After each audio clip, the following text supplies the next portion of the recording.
talking about kid activists. Activists that we know when they were kids. She's got a story.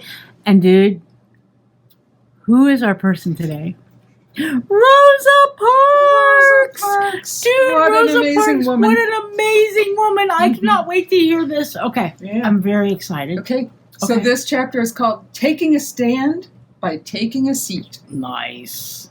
Rosa Parks is famous for refusing to give up her seat for a white passenger on a public bus in Montgomery, Alabama. Yep. Oh, wait, And there's an Alabama book. We have an Alabama book right here, cool. just so you can see. Dude. And this is Rosa that's getting like a real fingerprinted. picture. It's a real picture in when a real did book she get in arrested? this library. She certainly did. Yeah, and that's pretty cool. Like, I have a friend, my friend, I think I mentioned her last time. She marched with Martin Luther King. My friend Olive Tiller, who just turned 100 in December. Awesome. She was arrested in the march. And she wears that like a badge of honor. Oh, yeah. Yep. Yeah. Yep. That's because really cool. they had the courage to stand up. Yep. Yep. And they weren't going to take it anymore. Amen. Yep. Amen. All right.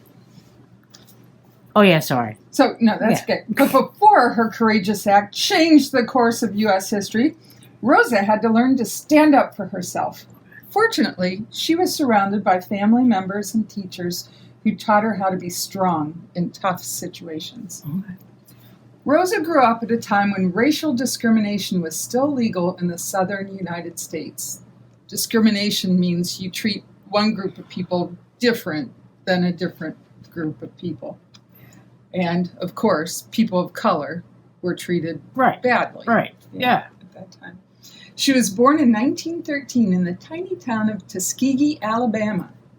Her father, James McCauley, was a carpenter, and her mother, Leona, was a school teacher. They had married on April 12th, 1912, and that's the same day of something else that was very important. You can look here and get an idea oh my gosh! of what was happening. Polar bears started wearing clothes? Yeah, that. And ships it was the sank Titanic, into the ocean. Yeah, Dude. the Titanic. Is that when the Titanic sank, that day? It is. Oh, the wow. same, well, the day that it set sail. That it set sail. I don't know Okay. if it was supposed to be 3. Oh, yeah. Yeah. Okay. So I don't know which day. Yeah, but it was one anyway, of the Titanical. They got married the day that set sail. Wow. Rosa's family didn't stay in Tuskegee, for long. The reason they left? Bugs. Specifically boll weevils, small gray beetles with long snouts that feed on cotton buds and flowers. When Rosa was born, the insects were attacking Alabama's most important crop. Over the next few years, the boll weevils destroyed the cotton plants and the economy of the Deep South. The evil boll weevil. Yep. Rosa's parents thought life might be better in the nearby town of Abbeville, so they moved in with Rosa's paternal grandparents. That means her dad's parents. Okay. But the house was overcrowded and Rosa had to share a bedroom with 3 of her cousins. Rosa's dad was often away working, and her mother didn't get along with her in-laws. When Rosa was still a toddler, she and her mother made another move, this time to Leona's family's farm in Pine Level, Alabama. Pine Level. Pine Level, I've heard that before, but I don't know why. I got this book out about Alabama. Yeah. And I was trying to find these little towns, and they're not big enough to be even named be on there in this book. Oh, wow. So, yeah. And this is the only book we have about Alabama. We probably need a new one. Yeah, that might be, yeah. So maybe next time we'll have more information. Yeah. All right. They moved to Leona's family farm in Pine Level, Alabama. Her parents were never reunited, and Rosa didn't get to see her father anymore. As a kid, Rosa was shy and often sick. Her earliest memory was of a visit to the doctor. Rosa had chronic tonsillitis, and it wasn't until she was 9 years old that her mother managed to save enough money to have Rosa's tonsils taken out. Now, I don't know how many of you have had that experience, but people in my age, it was a common thing Have you had your tonsils taken out? Oh, Do yeah. you? I still have mine. Yeah, see, that's a difference in years. Yeah, okay. But that was a big thing back then. Back they didn't then. have the kind of treatment that they have now. Okay. Yeah. Her mom was often away teaching, so Rosa was raised partly by her maternal grandparents. She enjoyed being with them, and she especially liked when they took her fishing. She used to bait the hooks for them.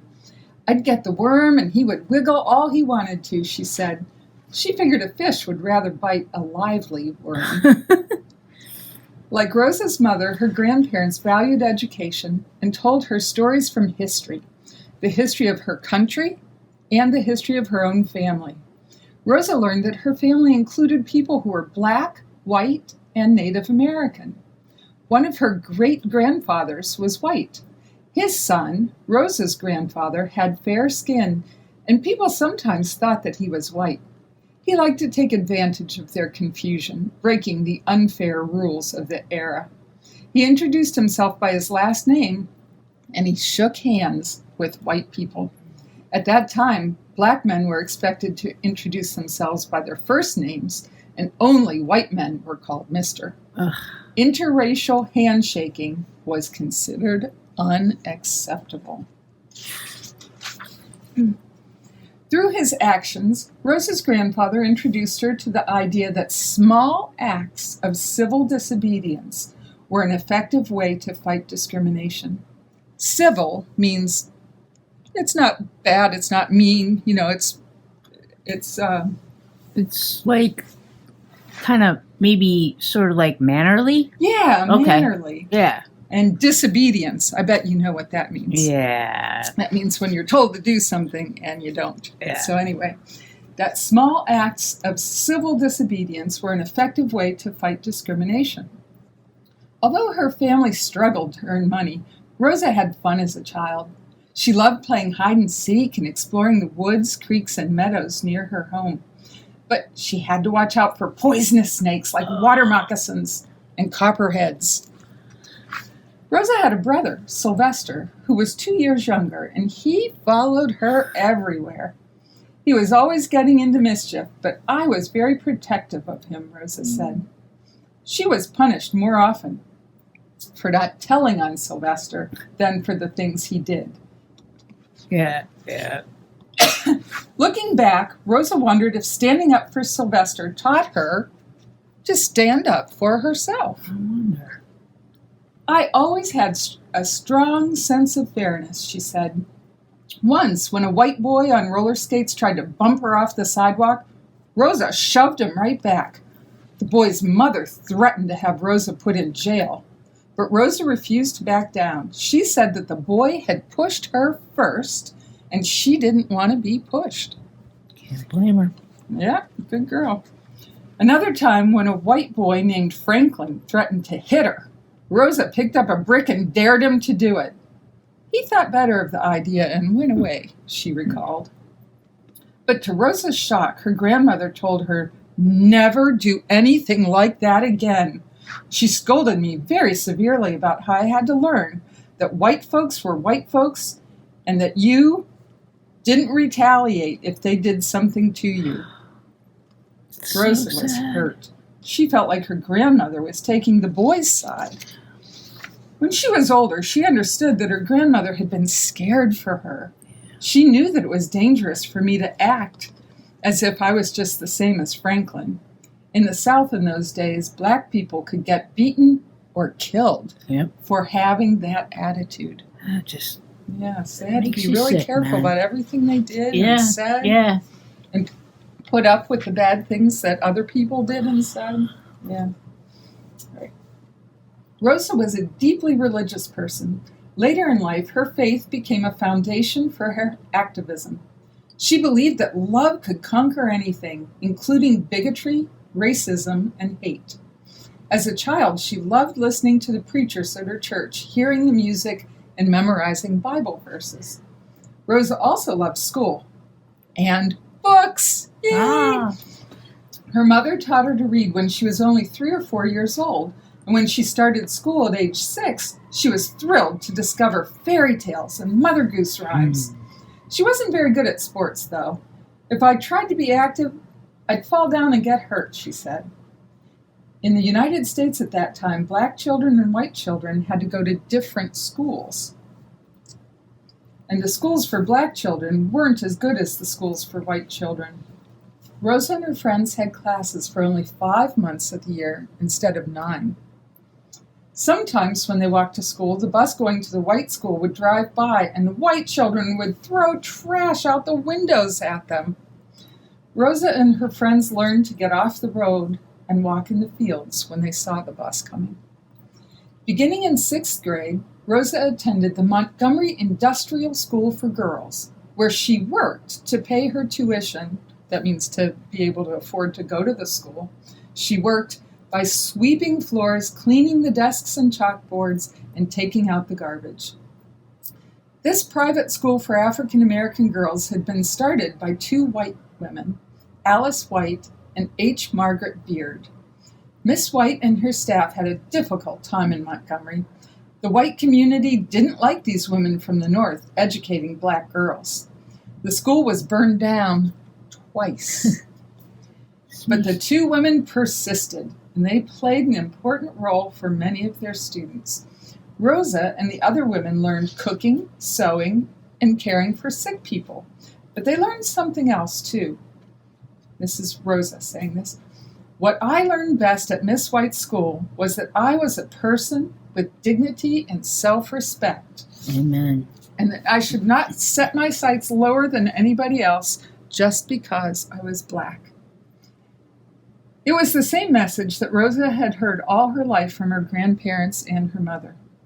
To Rosa, who had grown up in the country, Montgomery was a big city, but it had the same racial discrimination as the Deep South's smallest towns. Everything from hotels and restaurants to hospitals and drinking fountains had a sign that said either white or colored. When Rosa was small, she wondered if white water tasted different from colored water, and if perhaps colored water came in different hues. That means different colors. That would be neat, wouldn't it? Yeah, that would be. You know. Public transportation was segregated too. The bus that went to Tuskegee, yes, where Rosa was born, wouldn't allow black people inside. They had to sit on the roof atop the luggage racks with the boxes and the suitcases. Black people had been fighting against these discriminatory policies for many years. Back in 1900, they had organized a boycott, refusing to ride the streetcars until the rule was changed. They won that battle, but their victory was short-lived. By the time Rosa went to school in Montgomery in 1924, the streetcars were once again segregated by race. Sometimes, when one passed by, she felt frustrated that progress was so slow. After Rosa finished 8th grade, Miss White's school closed and Rosa went on to junior high. There was no public high school for black students in Montgomery, so Rosa attended grades 10 and 11 as part of a laboratory school at the Alabama State Teachers College. When she was 16, she had to drop out to take care of her elderly grandmother. Then her mother got sick, so she took care of her too. Wow. What a giving woman, like even as a young girl. And like, very capable. Yeah. She was strong and smart. Yeah. When Rosa was in her late teens, she met Raymond Parks, a member of the National Association for the Advancement of Colored People, NAACP. Rosa said he was the first real activist she met. She soon got involved herself and worked with the NAACP's Youth Council. Rosa encouraged students to challenge Jim Crow laws through small acts, such as trying to take books out from the main library instead of from the colored library. Later, Rosa and Raymond married, and Rosa finished her studies, earning her high school diploma at age 21. By 1955, Rosa was 42 years old and working as a seamstress. She was riding the bus home from work one day when the driver ordered her to give up her seat for a white passenger. Rosa refused. The police were called, and she was arrested.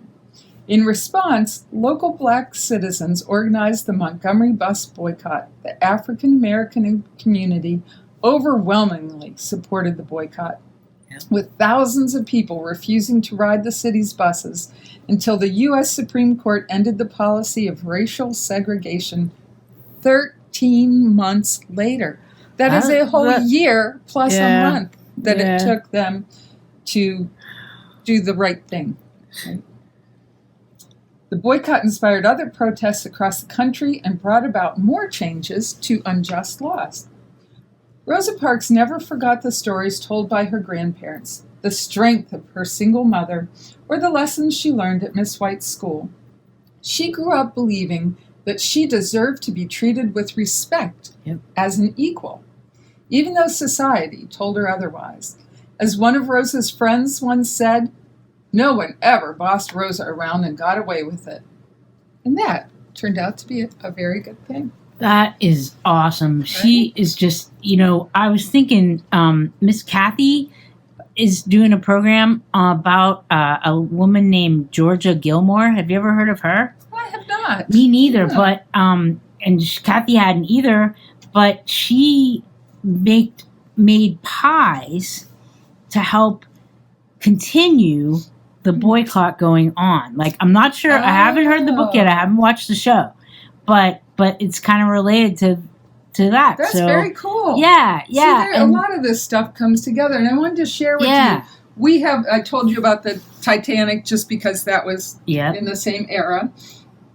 We have these wonderful books. She Persisted. Nice. And there's, of course, a section on her. This is about a different, very, very young person who wanted to ride on the carousel and was told she couldn't because she was black. Oh, if this bus could talk, the one on top, that Faith Ringgold one. Oh yeah, that's a really good one, dude. Yeah. The story of Rosa Parks. So we have everything. If you're interested in really getting into it, we have these nonfiction books, and then we have some picture books that tell the true story, but not as many words. The Who Was one. The Who Was. Who Was Rosa Parks. Yeah. Those of you who have been reading this series, this is just an amazing story. Oh. Very well done. Oh, Miss Jan, I just thought of something. Yes. There's this song that sometimes I would play in story time, and it was, a different version of The Wheels on the Bus. Uh-huh. And it would go, the wheels on the bus go round and round, that kind of thing. Uh-huh. But there was one verse in it that says, Rosa Parks on the bus says, I won't go, I won't go, I won't go. Rosa Parks on the bus says, I won't go, all through the town. That's awesome. I know. Yeah. It's so cool. Wow. So that's what that's about right here. That's very awesome. Yeah. So if you're into American Girl, here's an American Girl book on Rosa Parks.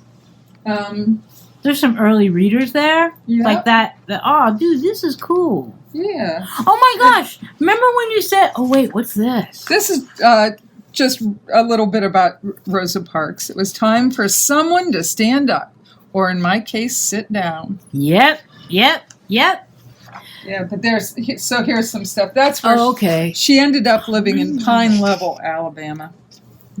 And here's the difference: the white drinking fountain even looked different from the one that they allowed people of color to use. Unreal. So unreal. Yeah. My daddy, when he would tell us about American history and things like that, saying somebody's stupid is never a nice thing. But my dad hated racism. Okay? Mm. And so he would just say, they were just stupid. Racists are stupid. And I have to say, you hope, but that's why we have to tell the story. Because you only know what you know. That's right. So I wouldn't call somebody stupid, although racism is stupid and it's the product of not knowing. But once you know, you got to act a different way. It's also a product of fear. It is You know, a product of fear. People are You're afraid so that, right. oh my, if you have this stuff, then Mhm. I won't have enough Mhm. for myself. Yep. So, We yeah. can't be afraid. We can't be afraid. Who could be afraid to love? Because love is what you got to do, man. You know what I'm saying? I do. Love is what Yeah. you got to do. Yeah. Yeah. Dude, I love this So- one. Yeah, I do too. Thank you. Oh, I'm that's thrilled so to do it. And the cool. next one, I think, is. We're going Who to do did we- next time. We did Reverend Dr. Martin Luther King before. Right. Oh, And- sorry, it's on my list. I can't but it's not remember. in my brain right Dude, now. I know. So I know. it'll be You a told me too. It'll be a surprise. surprise. Woohoo! Well, Miss Jan, I love how you are someone who stands up for things that are important. And I Thank you. remember you telling me a story about you and Rosie, your daughter, Mm-hmm. painting something Oh, somewhere yes. on Route 65. Right. What yes. was that? It's like gosh. in there. It's a Shakespeare quote Yeah. about things being equal. Yeah, something like Yeah. that. Yeah. Oh my gosh. I know. Is my That's face so red cool. that No, I can't remember? It's not. It's not. And you know what? It's been years Dude, since Rosie painted that on there. And every once in a while, I drive down that hill and I see on the Yeah. side of the rock, you There can it just, is. if you know what it is, you can see it. On Yeah, that. So, and I love that you raised kids too, you know, who are so loving and giving and caring. well, you know, you teach what you learn. You teach And what you I learn, had good right? parents. Yeah, Very like good. it's crazy. Like Oh, you're making me cry. no, I know, dude. No, okay, no, I totally know what you mean because my brother, he has 2 daughters, Mhm. and they're young women. They're both in college now, and they're the same way. Yeah. You know, they're like my brother. Stands up for what's right, stands up for love. Yep. You know, or like it's just the right thing to do is pass on love. Yeah. Love what you have to your kids. Great. And that's what we're doing here at the library. That's and right. We're going to keep going through the kid activists. Yep. And I'm sorry that I am blanking right That's now all on the right. next person, but they're going to be awesome. Yeah, they're gonna be awesome. So, And we thank you for tuning into this episode of Miss Ing and Miss Jan Get Emotional. But this is important. I This like is that. important. Yes. Okay. We love you guys. All right. Bye.